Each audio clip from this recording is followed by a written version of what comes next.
Bonjour à tous et bienvenue sur la chaîne de Nanto le Gobelin Noob. Aujourd'hui on est sur la découverte de notre fascicule numéro 40. Alors, dans ce fascicule, on va avoir une petite spécificité, évidemment, vous l'aurez compris dans l'ouverture de notre colis, c'est qu'on est sur une figurine qui va être sur deux numéros.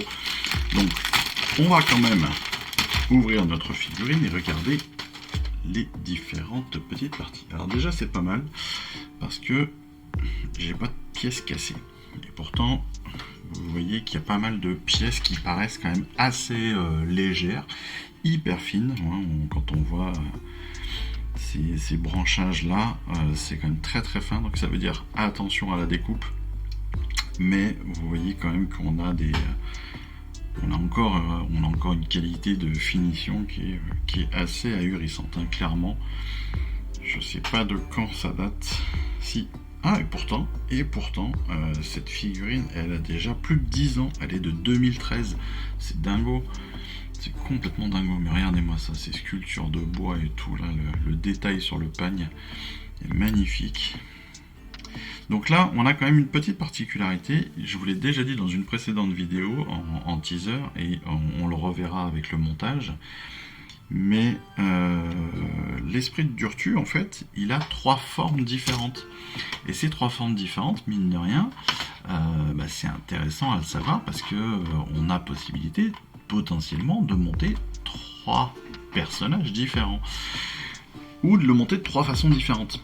Donc, on va voir comment est-ce qu'il nous le propose. On sait que normalement, ça va être en esprit de Durtu. Mais on peut aussi le faire en Trilord, donc en l'ordre arbre. Je sais pas si on peut dire ça, un Lord Arbre, ou en Lord Arbre ancien, en Trilord ancien. Voilà, en plus de l'esprit de Durtu. Et donc la spécificité que je vous donnais dans une de mes précédentes vidéos, et on va le préciser, je pense, là, attendez, je vérifie vite fait parce que je découvre en même temps que le... Hop. Oui, on a le montage ici. Donc, ce qu'on va pouvoir découvrir, c'est qu'en fait, là, on a toutes les pièces qui sont numérotées de 1 à je ne sais combien, à 20 ou 30 ou quelque chose comme ça, 20 ou 22, mais ce qui est surtout intéressant, c'est qu'on a des pièces qui sont notifiées avec des lettres aussi. Et ça, c'est une nouveauté, c'est parce que, justement, on a trois possibilités de montage différents. Et nous, c'est pas les pièces A qui vont nous intéresser, ce ne sont pas les pièces B qui vont nous intéresser, mais bien les pièces C qui vont nous intéresser pour notre esprit de Durtu. Et ça veut dire quoi? Ça veut dire que, comme je vous l'avais dit dans une précédente vidéo, techniquement, si je ne me trompe pas, ce sera à vérifier pendant le montage, mais, et je vous le redirai aussi dans le 41, parce qu'on pourra vérifier à ce moment-là, mais si je ne me trompe pas, si on prend 3 numéros 40 et 1 numéro 41, on doit pouvoir monter les 3. Avec la petite particularité, c'est que le socle est dans le numéro 41. Mais bon, voilà. Ça, c'était les petites infos. Si vous aimez les Sylvanettes et que vous avez envie d'en faire plein de modèles différents. Mais là, honnêtement, appréciez vraiment la sculpture. Regardez-moi ça, sans déconner. C'est magnifique. Voilà, mais cette branche-là, ce bâton magique, là, il est exceptionnel, quoi. Moi je trouve ça super, honnêtement je trouve ça super, il y a des figurines que j'aime pas, autant les Sylvanettes je trouve ça vraiment très beau et de plus en plus, même si c'est quand même assez particulier, hein, quand même faut le dire, mais je trouve ça super sympa, et la sculpture est magnifique. Enfin bon, allez, arrêtons de s'extasier là-dessus, on va passer au magazine, à notre fascicule, donc on est sur le numéro 40, évidemment on retrouve les bases, hein, de notre fascicule classique, et cette fois-ci on va passer sur un petit peu la mort avec les seigneurs Ruinman. Seigneurs Ruinman qui forment une aristocratie vampirique régnant sur les bêtes de la nuit et des hordes de cadavres ambulants. Voilà, donc là on est sur les factions de la mort avec les vampires, avec ce tableau magnifique aussi des sombres dynasties, avec Nagash, le grand nécromancien, qui chapeaute un petit peu toutes les forces du mal et toutes les forces de la mort, pardon, avec donc les seigneurs de la nuit, hein, les Ruinman, qui régnaient sur les légions de morts vivants, qui aiment à combattre aux côtés de leurs armées. Magnifique. Avec les légions de la nuit, la légion du sang, la dynastie Virkos, dynastie Castellaï et Evangori. Sympa. Ah mince. Ah bah bravo. J'ai abîmé. Ah d'accord, il était collé. Il était collé. Et résultat, et ben voilà. J'ai explosé une feuille. Dommage. Bon, c'est pas très grave. C'est que le fascicule. Je suis pas si collectionneur que ça sur le fascicule, mais bon. Ça n'empêchera pas que je mettrai un petit coup de scotch. Ensuite, on est sur cette partie bataille avec les festins d'os. C'est pas la bataille à proprement dit, hein, bien sûr. Ce sont des récits.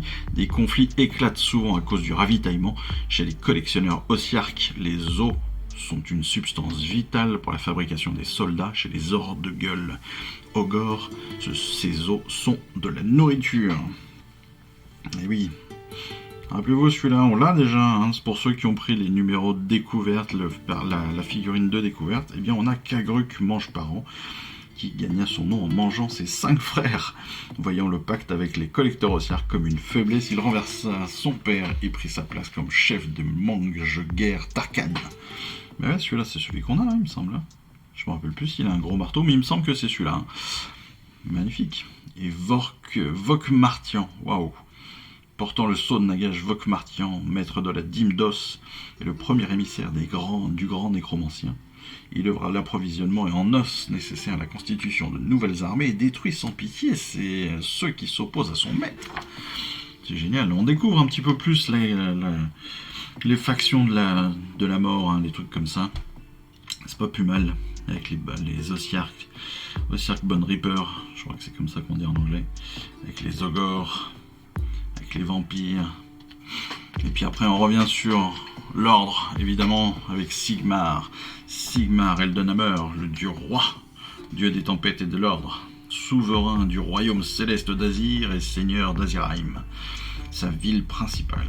Il règne sur les peuples libres des Sith et de Sigmar et est respecté partout dans le royaume mortel. C'est aussi le créateur, le commandant des éternels de l'orage, qu'il dota de sa foudre divine. Magnifique. Les illustrations sont toujours aussi belles, hein, il n'y a pas photo. Et on a un petit peu l'historique de Sigmar, justement. Ça c'est bien, ça c'est intéressant, ce lore comme ça, ce fluff, ce lore, ça dépend comment vous l'appelez, sur justement, entre autres Sigmar. Sigmar c'est quand même la base même, hein, c'est pas pour rien que ça s'appelle Age of Sigmar. C'est la base de notre collection, de la personnification de notre collection à travers les éternels de l'orage. Et c'est quelque chose d'ailleurs qui continue, hein, un petit peu dans toutes les versions d'ailleurs, parce que les Samkas sont présents dans toutes les versions. Et enfin l'esprit de Durtu. Mes racines et mes branches défendent le domaine d'Alariel. Et oui, les esprits de Durtu sont des figures colossales et de bois, d'écorce, de fureur. Ces combattants féroces sont une force prodigieuse et leurs énormes griffes empaleuses sont redoutées presque autant que leurs épées gardiennes. Et c'est vrai que l'épée est assez sympa. Ça va être cool à peindre, franchement, ça va être bien ça. Il y a des os de partout, il y a des crânes un petit peu de partout, c'est marrant.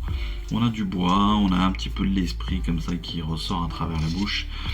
On a un petit peu ce pouvoir magique là, c'est top. Et puis on a plein de petites bestioles qu'on va pouvoir coller à droite à gauche. Ça aussi j'aime bien. Comme d'habitude, on va pouvoir lui donner des traits de héros, lui donner un historique avec sa clairière natale. Voilà, on va pouvoir vraiment le personnifier. Et ça c'est toujours sympa à jouer avec. Oh, décidément, on va pouvoir jouer aussi avec ces informations, lui donner des exploits, etc. etc. Oh, pendant que j'y pense, petite info. Alors, certes, j'ai eu ce colis un petit peu en retard, donc je vous avouerai que j'ai envoyé un petit mail au service client pour être sûr qu'il m'arrive un jour. Mais je précise que j'apprécie. Alors je sais pas si je suis le seul, mais en tout cas, je pense pas. Mais j'apprécie le fait qu'ils aient changé de boîte. En l'occurrence, ils ont changé de boîte en carton. Je sais pas si vous avez fait attention sur le colis quand je l'ai ouvert. Ils ont changé la taille du carton, ce qui fait qu'il y a moins d'espace, il y a moins d'utilisation de carton. Et voilà, pour les plus écologiques d'entre nous, c'est toujours bon pour notre planète. Allez, ça c'était juste la petite info qui n'a pas beaucoup d'intérêt dans notre vidéo. Décidément, tout est collé. Sur le montage évidemment, mais ça on le reverra encore une fois dans notre vidéo spécifique pour l'esprit d'Urtu. Il va falloir faire attention parce qu'il y a quand même pas mal de pièces qui me paraissent fragiles. Donc voilà, il va falloir faire attention à tout ça. Et en effet, ouais, voilà. Vous voyez ce que je vous disais, on utilise les pièces C et pas les pièces A ou B. Ce qui veut dire donc que j'ai raison. J'avais raison. 3 numéro 40 et 1 numéro 41 peuvent nous permettre de monter très certainement les 3. Ça peut être sympa. Et après, on a juste à trouver 3 socles identiques. Et voilà. On nous dit même qu'il restera quelques éléments sur la grappe. Coupez-les, rangez-les avec vos autres pièces de rechange. Placez la figurine dans un endroit sûr pour qu'elle laisse sécher la colle. Le prochain numéro s'accompagnera d'un guide permettant de peindre l'esprit de Durtu. Et vous découvrirez également le brossage sec pour souligner les détails de la figurine. Ensuite, eh bien pour les règles, et ça on aura une vidéo encore une fois spécifique à ça, on a les tactiques de l'ordre pour le char foudroyeur, les griffes dog et côté destruction, les égorgeurs Hobgroth ou le Slogot des marais. Et puis la bataille de la semaine, ce sera Sortie des ombres, on découvrira ça justement à ce moment-là. Je vous l'ai dit, les vidéos de bataille risquent d'être retardées un moment, parce que je change de situation, mais j'essaierai de les faire. Et attention surtout, on risque d'en avoir un peu moins, parce que maintenant on va bientôt passer à 3 tapis, et moi j'ai pas la place pour ça. Enfin bon voilà. Bon bah c'était tout pour aujourd'hui. Très bon début de figurine, hein. Allez, je vous souhaite une excellente semaine, et puis je vous dis à très vite. Ciao, bye bye. Je vous remercie d'avoir suivi cette vidéo. Si ça vous a plu, eh bien abonnez-vous, lâchez un petit like et un commentaire et suivez-moi sur Instagram où je poste régulièrement des photos de mes dernières réalisations et dernières peintures.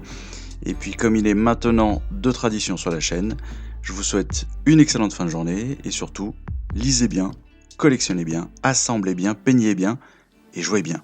Allez, je vous embrasse et puis je vous dis à très vite. Allez, ciao, bye bye.